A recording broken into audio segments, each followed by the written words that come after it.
Welcome to my channel study notes में आप सभी का स्वागत है। इस वीडियो में हम लोग डिस्कस करेंगे 15 अप्रैल के जितने भी जीके का क्वेश्चन आया है CHSL में फर्स्ट शिफ्ट का, उसको इस वीडियो में हम लोग कम्प्लीटली डिस्कस करेंगे। जितना पॉसिबल हो सका उस क्वेश्चंस को मैंने कलेक्ट किया है। तो आइए शुरू करते हैं। तो पहला सवाल है what is the full form of LCD। LCD का फुल फॉर्म क्या है? LCD का फुल फॉर्म पूछा गया था। तो LCD का फुल फॉर्म होगा लिक्विड क्रिस्टल डिस्प्ले। इसके अलावा मान लीजिए LED भी आता तो क्या होता? LED का भी याद रखिएगा, LED का फुल फॉर्म होता है लाइट एमिटिंग डायोड। तो सेकेंड क्वेश्चन पे आते हैं। सेकेंड क्वेश्चन पूछा था fundamental rights are taken from which country. तो फंडामेंटल राइट्स जो है किस देश से लिया गया है? तो इसका करेक्ट आंसर होगा USA, United states of America से ये फंडामेंटल राइट्स लिया गया है। इसके अलावा अगर फंडामेंटल ड्यूटीज़ की बात किया जाए तो फंडामेंटल ड्यूटीज़ जो है रशिया से लिया गया है। ठीक है, तो यहाँ से ये पता चल रहा है कि हमें ये जो है आर्टिकल्स और फंडामेंटल ड्यूटीज़, फंडामेंटल राइट्स, मतलब कॉन्स्टिट्यूशनल का जो पार्ट है वो किस किस देश से लिया गया है, ये भी बहुत ज़रूरी है। तो ये बहुत अच्छे से पढ़ लीजिएगा। जिनका एग्ज़ाम नहीं हुआ है ये आने की बहुत चांसेस हैं। चलिए नेक्स्ट क्वेश्चन पे चलते हैं। नेक्स्ट है who is awarded ICC 2020 women's cricketer of the decade. 2020 में women's cricketer of the decade का अवार्ड किसे दिया गया है? तो इसका करेक्ट आंसर होगा एलिसा पेरी, जो कि ऑस्ट्रेलियन क्रिकेटर है, एक महिला क्रिकेटर है। अगर मेन की बात किया जाए तो मेन का होगा MS धोनी। ठीक है, MS धोनी को क्रिकेटर ऑफ द डिकेड का अवार्ड मिला है।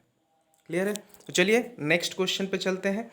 फोर्थ नंबर क्वेश्चन है where is the Khwaja Moinuddin Chishti's dargah located. ये तो भाई बहुत ही इंपॉर्टेंट है, ये बहुत बार रिपीट हो चुका है। इवन ये NTPC में भी आ चुका है इस तरह के सवाल, और ये सवाल बहुत कॉमन सवाल है, ये सब कोई कर लिए होंगे। तो इसका करेक्ट आंसर क्या होगा? अजमेर, जो कि राजस्थान में है। और नेक्स्ट क्वेश्चन पे चलते हैं। फुल फॉर्म ऑफ CACP का फुल फॉर्म क्या है?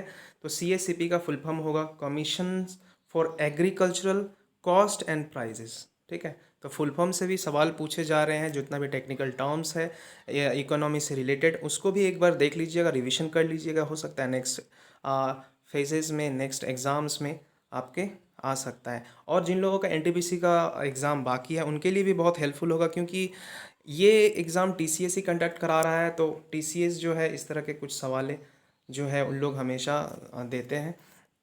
ओके, नेक्स्ट क्वेश्चन पे चलते हैं। 6 number question who is the author of the book wise otherwise. Wise otherwise जो बुक है इसका ऑथर या लेखक कौन है? तो इसका करेक्ट आंसर होगा सुधा मूर्ति। ठीक है, तो चलिए नेक्स्ट क्वेश्चन पे चलते हैं।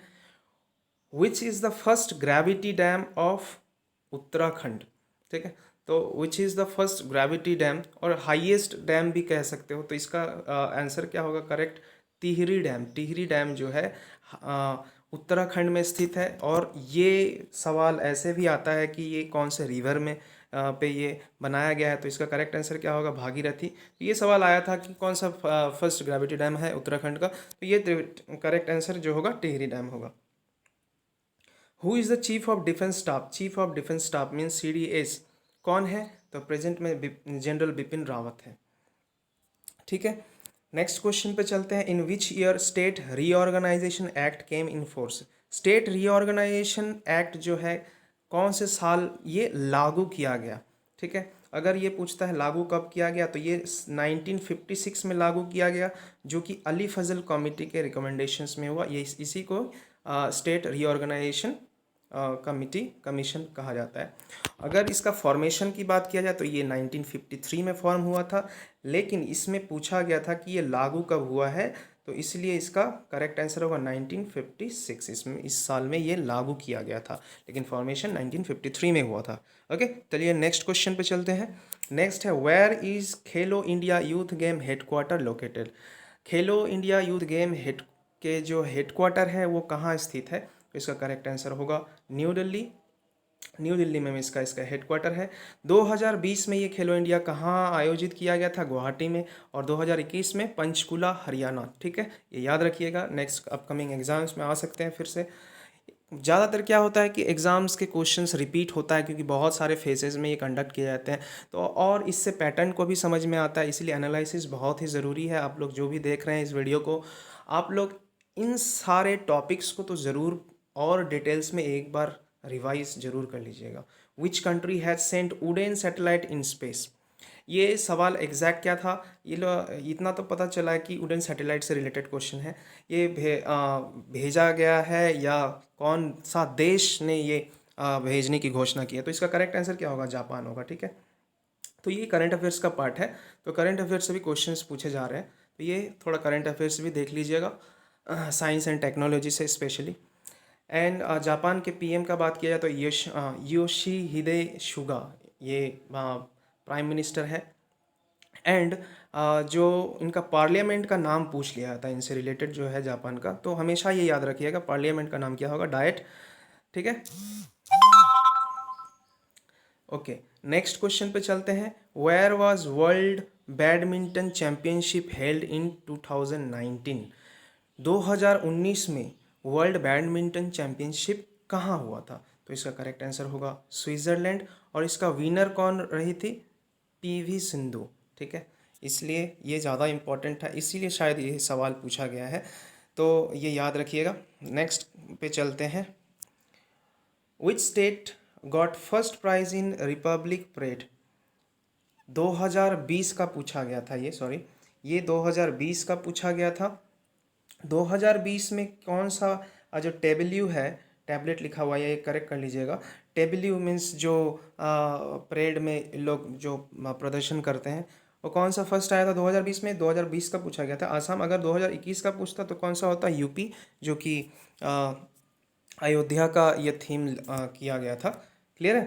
तो नेक्स्ट क्वेश्चन पे चलते हैं। ऑन विच डे शहीद दिवस इज सेलिब्रेटेड? तो शहीद दिवस कौन से दिन में सेलिब्रेट किया जाता है? तो 23 मार्च होगा। क्यों सेलिब्रेट किया जाता है? क्योंकि इसी दिन 23 मार्च 1931 में 1931 में भगत सिंह, राजगुरु और सुखदेव को एग्जीक्यूट मीन्स फांसी पे चढ़ा दिया गया था। इस वजह से ये दिन को शहीद दिवस के रूप में सेलिब्रेट किया जाता है। Which is the abundant mineral found in our body? Abundant mineral जो है हमारे शरीर में सबसे ज़्यादा कौन सा पाया जाता है? तो ये पूछा गया था, तो इसका करेक्ट आंसर होगा फॉस्फोरस। फॉस्फोरस जो है सबसे ज़्यादा हमारे शरीर में पाया जाता है। तो चलिए नेक्स्ट क्वेश्चन पे चलते हैं। Name the committee under whose recommendation SEBI was formed?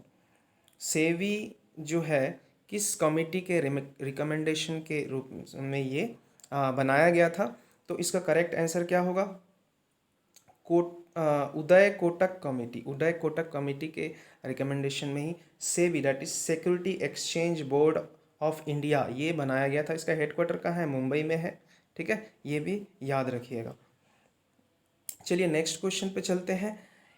In 1924 on the occasion of King George V and Queen Mary's welcome what was made?